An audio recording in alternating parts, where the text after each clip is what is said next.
السلام علیکم ناظرین، آج ہم اردو زبان کی چوتھی کا ایک اور نیا سبق پڑھنے جا رہے ہیں۔ یہ سبق خودرائی کا نتیجہ ہے جو ہم پڑھ رہے تھے۔ پارٹ 1 پارٹ 2 تو میں نے بنا دیا تھا، یہ پارٹ 3 ہے یہاں سے، یعنی کہ تیسرا حصہ خودرائی کے نتیجے کا۔ تو چلیے بلا تاخیر اسے ہم شروع کرتے ہیں۔ بسم اللہ الرحمن الرحیم۔ جب آشیانہ مشرق سے خورشید جہاں تاب نے سر نکالا اور روئے زمین پر اپنے نورانی بازو پھیلا دیے۔ مشرق مانے پورب، یعنی پورب سے جب خورشید جہاں تاب یعنی دنیا کو روشن کرنے والا سورج نکلا، سر نکالا یعنی سورج نکلا، اور روئے زمین پر یعنی زمین کو اس نے اپنے نورانی بازو سے کیا کر دیا؟ روشن کر دیا، نورانی بازو پھیلا دیے۔ بازو کہتے ہیں ہاتھ وغیرہ کو، کاندھے کو۔ تو بازندہ بھی سوراخ سے باہر آیا، اگرچہ سفر کی تکان یعنی تھکان، خوف کے صدمے یعنی خوف جو لاحق ہوا تھا کل گزشتہ دنوں، اس کی وجہ سے اس کو صدمہ تھا، رنج تھا، اور بھوک پیاس کی شدت سے، شدت مانے سختی، بھوک پیاس کی سختی سے، بھوک پیاس کی شدت سے قوت پرواز باقی نہ تھی، یعنی اڑنے کی طاقت باقی نہ تھی۔ قوت مانے طاقت، پرواز مانے اڑنا، اڑنے کی طاقت باقی نہ تھی، قوت پرواز باقی نہ تھی، مگر چاروں ناچار پھر اڑا، یعنی نہ چاہ کر بھی پھر اڑا۔ چلتے چلتے ایک کبوتر نظر آیا جس کے سامنے تھوڑا سا دانہ بھی پڑا تھا۔ بازندہ کو ایک کبوتر بھی اڑتے اڑتے پھر ایک نظر آیا، وہاں پر دانہ پڑا ہوا تھا۔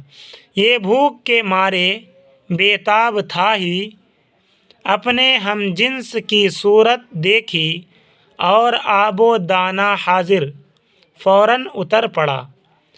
یعنی بھوک کی شدت تو تھی اس کے پاس، اور دیکھا کہ میرے ہی جیسا ایک ساتھی ہے کبوتر، تو فوراً کیا کریا، اور پانی بھی ہے، اب مانے پانی، اور دانہ کے مانے دانہ، پانی بھی ہے اور دانہ بھی ہے، تو فوراً بھوک کی وجہ سے وہ کیا کرے، اتر گیا اور فوراً اتر پڑا۔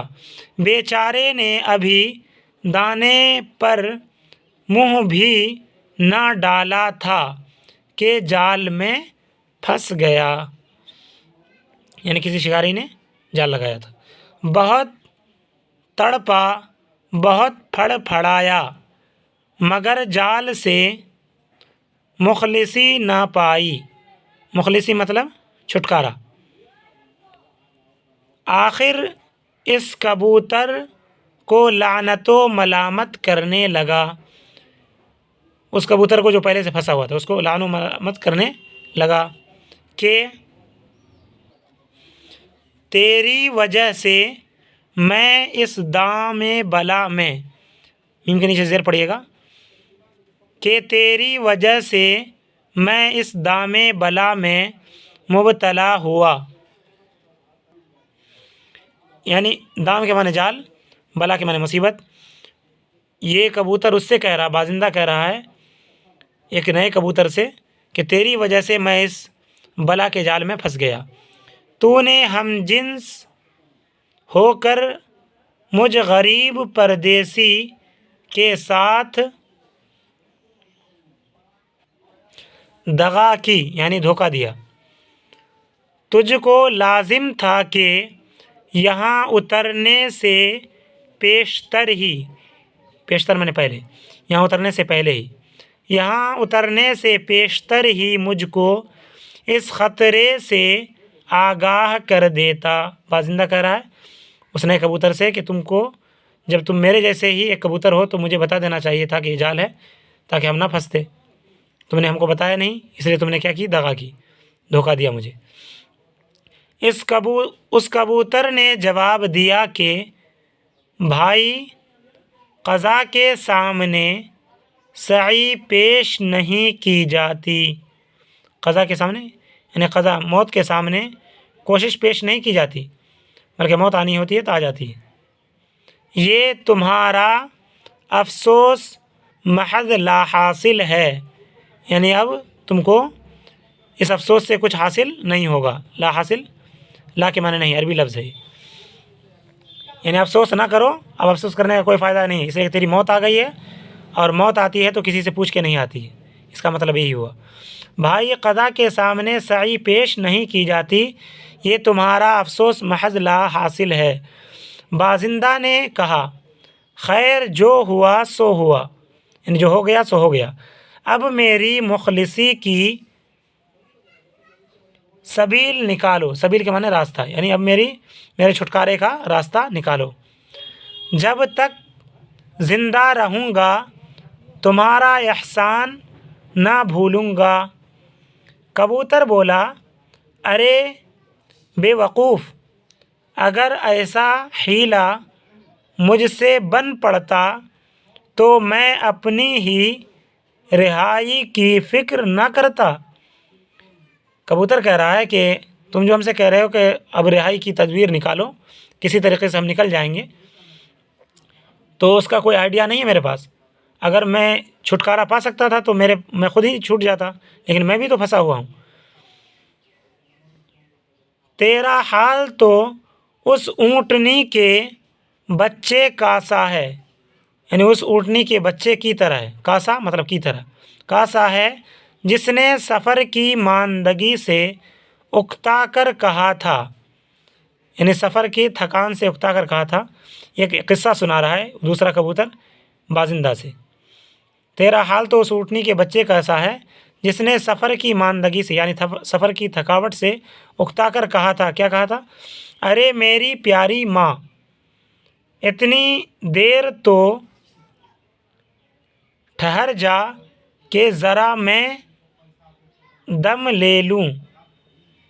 ماں نے جواب دیا اے میرے بھولے بھالے بچے،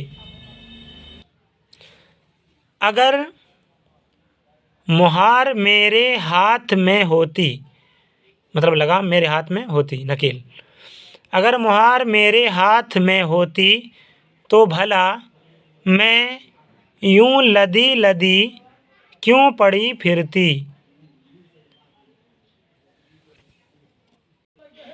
اس اونٹنی کے بچے کا قصہ سنایا ہے اس کبوتر نے بازندہ کو۔ اس اونٹنی کے بچے نے اپنی ماں سے کہا تھا میری پیاری ماں، اتنی دیر ٹھہر جاؤ کہ میں ذرا دم لے لوں، اس لیے کہ اونٹنی جب چلتی ہے تو اس کے پیچھے پیچھے اس کے بچے بھی چلتے ہیں، اور اونٹنی تیز چل رہی ہوتی ہے تو بچہ تھک جاتا ہے، چھوٹا بچہ۔ تو ماں نے جواب کیا دیا تھا کہ ارے بھولے بھالے بچے، اگر مہار میرے ہاتھ میں ہوتی، یعنی لگام میرے ہاتھ میں ہوتی تو بھلا میں لدی لدی کیوں پڑی پھرتی، یعنی کہ اگر نکیل میرے ہاتھ میں ہوتی تو میں بھی تھکان سے تھک گئی تھی، میں رک جاتی، لیکن نکیل تو انسان کے ہاتھ میں ہے جو مجھے زبردستی لے کر کے گھما رہا ہے، اور اس پر میرے اوپر بوجھ بھی ڈال کر کے پھراتا ہے۔ اگر میں اپنے آپ پر رہتی تو بوجھ کو بھی گرا دیتی، اور میں زبردستی چل کر بھی نہیں جاتی۔ تو اسی طریقے سے وہ کبوتر بول رہا ہے کہ اگر میرے ہاتھ میں یہ کام ہوتا تو میں خود بخود اس سے آزاد ہو چکا ہوتا، میں کیوں اس جال میں پڑا رہتا، میں بھی تو پھنس گیا ہوں۔ جب بازندہ کی آس بالکل ٹوٹ گئی، آس مانے امید، اب اس نے سوچ لیا کہ اب ہم تو نہیں نکل پائیں گے، جب امید بالکل ٹوٹ گئی، جب بازندہ کی آس بالکل ٹوٹ گئی تو بے اختیار پھڑکنے لگا، یعنی تڑپنے لگا، پھڑپھڑانے لگا، اور ایک بارگی جی توڑ کر زور مارا۔ ایک بارگی یعنی دونوں نے مل کر کے کیا کیا؟ زور مارا۔ اتفاق سے جال تھا کہنا، جال تھا کہنا مطلب جال پرانا تھا، کہنا مانے پرانا، اتفاق سے جال تھا کہنا، فرسودہ یعنی گھسا ہوا، فوراً ڈورے ٹوٹ گئے، جال کے ڈورے ٹوٹ گئے، اور بازندہ نکل بھاگا۔ اب تو چھوٹتے ہی وطن کی طرف رخ کیا، جیسے چھوٹا فوراً اب گھر کی طرف بھاگا۔ اثنائے راہ میں یعنی راستے میں، راستے کے درمیان، اثنا مانے درمیان، اثنائے راہ میں ایک ویرانہ گاؤں پڑا، ایک ویرانہ سنسان گاؤں پڑا، وہاں ایک دیوار پر جو کھیت کے قریب ہی تھی ذرا دم لینے کو ٹھہرا۔ جہاں ویرانہ گاؤں پڑا راستے میں جاتے ہوئے تو دیوار پر کھیت کے قریب اس نے کیا کیا، ذرا دم لینے کو ٹھہرا کہ اب اتنا لمبا اڑ چکے ہیں، ذرا ٹھہر لیتے ہیں، تو ٹھہرا۔ کسان کے لڑکے نے جو کھیت کی رکھوالی کر رہا تھا، یعنی کھیت کی دیکھ ریکھ کر رہا تھا کسان کا ایک لڑکا، کبوتر کو دیکھ لیا اور چپکے سے ایک غلہ ایسا تاک کر مارا کہ اس کے بازو کو رگڑتا ہوا سن سے نکل گیا۔ غلیل وغیرہ سے یا کوئی جھٹا وغیرہ سے، ڈنڈے وغیرہ سے اس کو مارا کسان کے بیٹے نے، تو بازو کو رگڑتا ہوا نکل گیا۔ وہ تڑپ کر گرا، کبوتر تڑپ کر گرا، اور لڑکا اپنے شکار کی تلاش میں دوڑا۔ لڑکے نے کیا سوچا کہ شکار میرا گر گیا، چلو اس کو پکڑ لیتے ہیں، تو دوڑا۔ یہاں پہنچ کر معلوم ہوا کہ کبوتر اس کنویں میں جا گرا ہے۔ یہاں پہنچ کر معلوم ہوا کہ کبوتر اس کنویں میں جا گرا ہے جو زیر دیوار تھا، تو لڑکا مایوس ہو کر لوٹ گیا۔ لڑکے نے گلہ مارا تھا لیکن شکار بھی گر گیا، لیکن پکڑنے جب گیا تو دیکھا کہ کبوتر اس کنویں میں گر پڑا ہے جو دیوار کے نیچے ہے، زیر دیوار مطلب دیوار کے نیچے۔ تو لڑکا مایوس ہو گیا کہ چلو میں نے مارا بھی تھا لیکن شکار مجھے نہیں مل سکا۔ بازندہ نے چونکہ ضرب شدید کھائی تھی، ضرب شدید، ضرب کے معنی مار، شدید کے معنی سخت، یعنی سخت مار کھائی تھی، بہت تیز مار کھائی تھی۔ بازندہ نے چونکہ ضرب شدید کھائی تھی اس لیے ایک رات اسی کنویں کے اندر افسردہ و پژمردہ پڑا رہا۔ بہت زبردست چوٹ لگ گئی تھی، اس لیے ایک رات اسی کنویں کے اندر افسردہ یعنی غمزدہ اور پژمردہ یعنی مرنے تل ہو کر کے، مرنے کی جیسی اس کی طبیعت ہو گئی تھی، پڑا رہا۔ اگلے روز ذرا افاقہ ہوا، یعنی تھوڑی طبیعت ٹھیک ہوئی، تو افتاں و خیزاں یعنی گرتے پڑتے وہاں سے چل نکلا اور اپنے قدیم آشیانے کی راہ لی، یعنی اپنے پرانے گھونسلے کی راہ لی، راہ مانے راستہ، اپنے پرانے آشیانے کی طرف چلا گیا۔ نوازندہ نے جو اس کی آہٹ سنی تو نہایت خوش ہو کر پیشوائی کے لیے دوڑا، یعنی استقبال کے لیے دوڑا۔ کون؟ ویلکم کرنے کے لیے۔ کون دوڑا؟ نوازندہ۔ کس کے لیے؟ بازندہ کے لیے، کہ دیکھو میرا بھائی بازندہ آ گیا ہے، دوست۔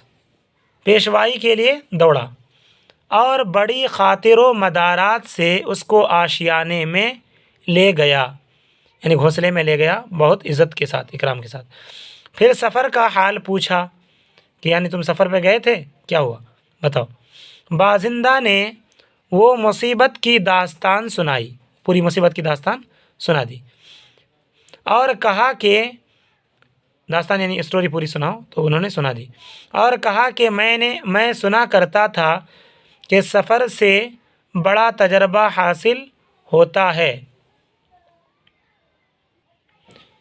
یہ بازندہ بول رہا ہے کہ میں سنا کرتا تھا کہ سفر سے بڑا تجربہ حاصل ہوتا ہے، خیر مجھ کو یہی تجربہ حاصل ہوا کہ بغیر دوست کے مشورہ اور صلاح کے کوئی کام نہ کرنا چاہیے۔ بازندہ نوازندہ سے کہہ رہا ہے، جب نوازندہ نے اس سے کہا کہ تم آ تو گئے ہو، اب خیر راستے کی بات سناؤ جو تم نے سفر میں تمہارے ساتھ پیش آئے۔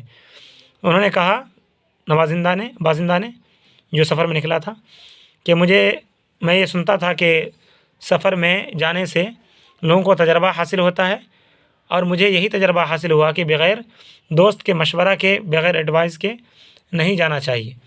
اگر جاتے ہیں تو نقصان اٹھاتا ہے کوئی بھی انسان، اس لیے وہ اپنی بات پر نادم بھی ہے، رنج بھی ہے اسے، اور یہ کہہ رہا ہے کہ مجھے یہی تجربہ حاصل ہوا کہ جب میں باہر گیا تھا تو مجھے پریشانی ہوئی، اس لیے کہ میں نے تمہاری بات کاٹی تھی اے نوازندہ دوست۔ تو خیر، اس سے ہم لوگوں کو جو سیکھ ملتی ہے یہ کہ آدمی کو اپنے آپ پر عجب اور تکبر نہیں ہونا چاہیے، بلکہ سامنے والوں کی بات کو بھی سن لینی چاہیے۔ اگر وہ چھوٹا ہے، اگر صحیح بات بول رہا ہے تو پھر اس کی بات ماننی چاہیے، ورنہ انسان نقصان اٹھاتا ہے۔ تو اللہ تعالیٰ نے اس لیے قرآن میں بھی فرمایا ہے وَشَاوِرْهُمْ فِي الْأَمْرِ، جب تم کوئی کام کیا کرو تو مشورہ کر لیا کرو۔ تو خیر، ہم سب مسلمان ہیں، اور مسلمانوں کا یہ طریقہ ہونا چاہیے کہ وہ صحیح طریقے سے اپنے دوست ڈھونڈیں اور اچھے دوستوں کے ساتھ رہیں اور اچھے لوگوں کو دوست بنائیں، تاکہ وہ مشورہ بھی دیں تو اچھا مشورہ دیا کریں۔ تو خیر ناظرین، یہ سبق مکمل ہو چلا اور ہمیں یہ پتہ چل گیا کہ ہمیں تکبر سے دور رہنا چاہیے۔